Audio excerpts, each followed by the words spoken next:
नमस्कार, मैं अशोक प्रियदर्शी। आज हम बिहार के हॉट सीट गया लोकसभा का विश्लेषण करने वाले हैं। गया को बिहार का धार्मिक राजधानी कहा जाता है। इस सीट से एक तरफ हम सेकुलर के संस्थापक और बिहार के पूर्व मुख्यमंत्री जीतन राम मांझी की प्रतिष्ठा दांव पर लगी है, तो दूसरी तरफ पूर्व डिप्टी सीएम तेजस्वी यादव की प्रतिष्ठा भी दांव पर लगी है, जिन्होंने मांझी को शिकस्त देने के लिए राजद विधायक कुमार सर्वजीत को उतारा है। आज की रिपोर्ट में हम बताने की कोशिश करेंगे कि मोक्ष की नगरी गया से जीतन राम मांझी इस बार के चुनाव में हार से मुक्ति पाएंगे या फिर हार का चौका लगाएंगे। हम बताने की कोशिश करेंगे कि 1991 में जीतन राम मांझी को राजेश कुमार ने पराजित किया था। क्या 2024 के चुनाव में राजेश कुमार के पुत्र कुमार सर्वजीत 33 साल पुराने रिकॉर्ड को दोहरा पाएंगे? हम बताएंगे कि पूर्व डिप्टी सीएम तेजस्वी यादव का दाव फेल हुआ या फिर पास। हम बताएंगे कि राम को काल्पनिक बताने वाले मांझी की नैया को मोदी के राम डुबाएगी या फिर बेड़ा पार लगाएगी।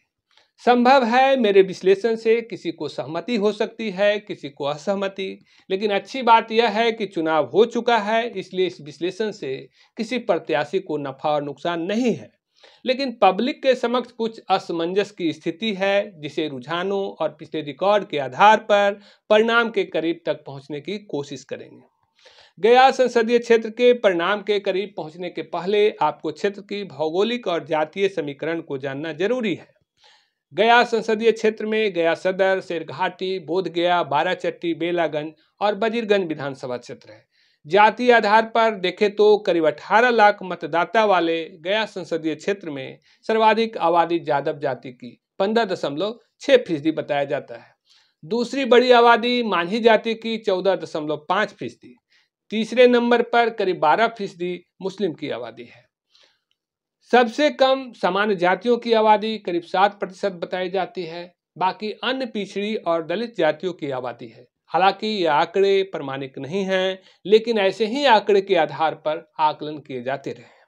वैसे तो 2024 के लोकसभा चुनाव में कई उम्मीदवार थे, लेकिन सीधा मुकाबला हम सेकुलर के जीतन राम मांझी और राजद के कुमार सर्वजीत के बीच रहा। सर्वजीत पासवान जाति से हैं, जबकि जीतन राम मांझी मांझी जाति से। आबादी के हिसाब से मांझी अधिक हैं, फिर भी जीतन राम मांझी के लिए मुश्किल क्यों माना जा रहा है? हम सर्वजीत और मांझी के तीन फैक्टर्स बता रहे हैं, जिससे आपको समझने में आसानी होगी कि कौन जीत रहे हैं और कौन हार रहे हैं। पहले हम सर्वजीत से जुड़े हुए 3 फैक्टर्स बताने वाले हैं, जिससे लगता है कि सर्वजीत जीत रहे हैं और मांझी हार का चौका लगाने वाले हैं। पहला फैक्टर्स मांझी की लगातार हार का फैक्टर। वैसे तो मांझी 8 दफा विधायक बने, कई दफा मंत्री बने, एक बार मुख्यमंत्री बने, लेकिन संसदीय चुनाव 3 दफा लड़े, उसमें वे हार गए थे। पहली दफा 1991 में कांग्रेस पार्टी से लड़े थे, तब रनर में भी नहीं रह पाए थे। तब सर्वजीत के पिता राजेश कुमार निर्वाचित हुए थे। दूसरी दफा 2014 में जदयू से लड़े थे, तब तीसरे नंबर पर रहे थे। बीजेपी के हरि मांझी निर्वाचित हुए थे। तीसरी दफा 2019 में राजद गठबंधन की ओर से हम सेकुलर से लड़े थे, तब भी एनडीए गठबंधन के जदयू के विजय मांझी से पराजित हो गए थे। दूसरा फैक्टर कुमार सर्वजीत की छवि। ऐसा बताया जाता है कि कुमार सर्वजीत के मिलनसार स्वभाव के चलते हर जातियों में उन्हें चाहने वाले लोग हैं। जैसा कि जानते हैं, सर्वजीत के पिता राजेश कुमार सांसद थे। 22 जनवरी 2005 को हत्या कर दी गई थी। तब सर्वजीत जॉब छोड़कर पिता की विरासत को संभाली थी। कहा जाता है कि सर्वजीत की छवि के कारण नागरिकों ने 3 दफा बोधगया सुरक्षित क्षेत्र से विधायक चुना। पहली दफा 2009 के उपचुनाव में एलजेपी से निर्वाचित हुए थे, फिर 2015 और 2020 में राजद से निर्वाचित होकर मंत्री तक बने थे। तीसरा बड़ा फैक्टर है एनडीए का वोट बैंक में सेंधमारी।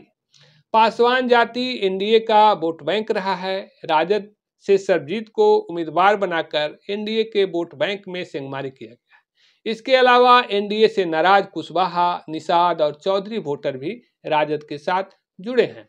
ऐसे में माना जा रहा है कि राजद के परंपरागत वोट यादव और मुस्लिम के साथ पासवान, निषाद और कुशवाहा समेत कई पिछड़ी जातियों का समर्थन मिला है, जिसके चलते सर्वजीत का पक्ष मजबूत है।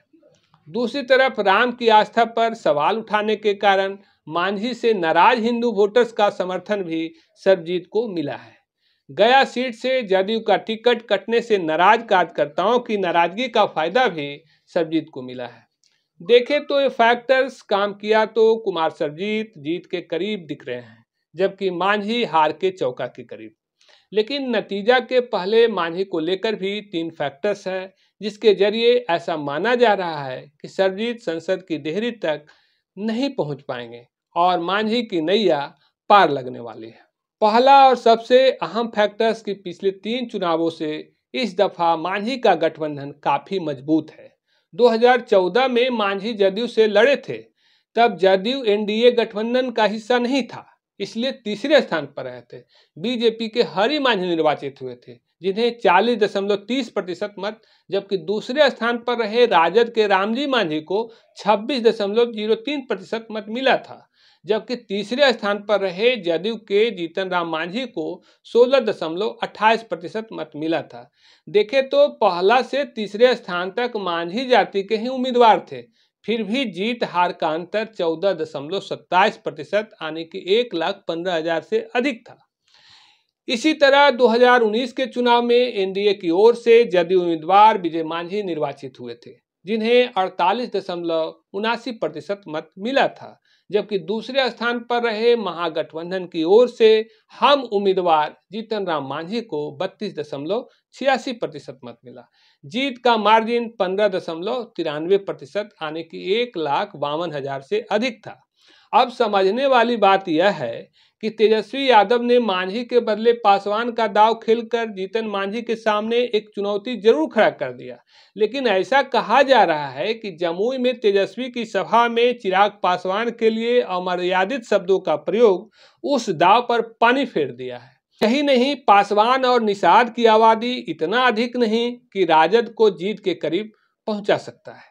दूसरी बात कि मांझी उम्मीदवार नहीं रहने से राजद से मांझी भी दूर हुआ है।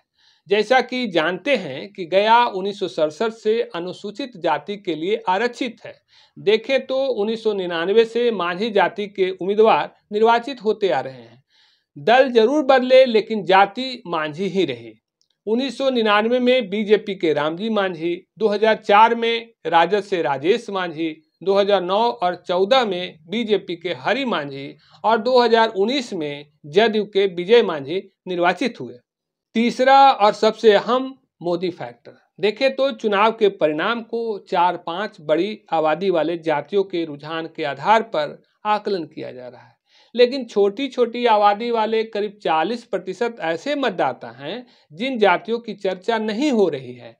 ये वही जातियां हैं जो बिहार में पहले लालू प्रसाद के लिए फिर नीतीश कुमार के लिए काम करते रहे, जिन्हें सियासी बोलचाल में लोग जिन कहते हैं। केंद्र में ये जातियां प्रधानमंत्री नरेंद्र मोदी के लिए मतदान करते हैं, जिन्हें सियासी भाषा में उन्हें मोदी के राम कहा जाता है। हालांकि भगवान राम की आस्था पर सवाल उठाने के कारण जीतन राम मांझी के प्रति लोगों की नाराजगी बढ़ी रही है, लेकिन नरेंद्र मोदी के खातिर मोदी के राम मांझी की नैया का खेवनहार बनेंगे।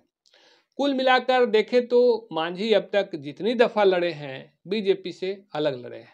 यह पहला अवसर है जब एनडीए से लड़ रहे हैं, जिसमें बीजेपी, जदयू, एलजेपी रामविलास और आरएलएम साथ है।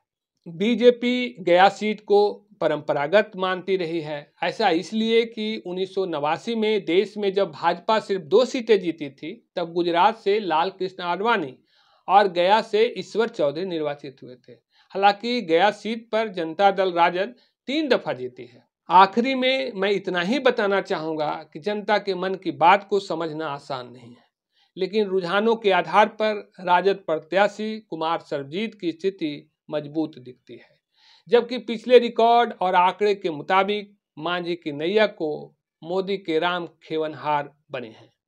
हालांकि यह एक आकलन भर है, परिणाम तो 4 जून को आएगा, जो ईवीएम में कैद है।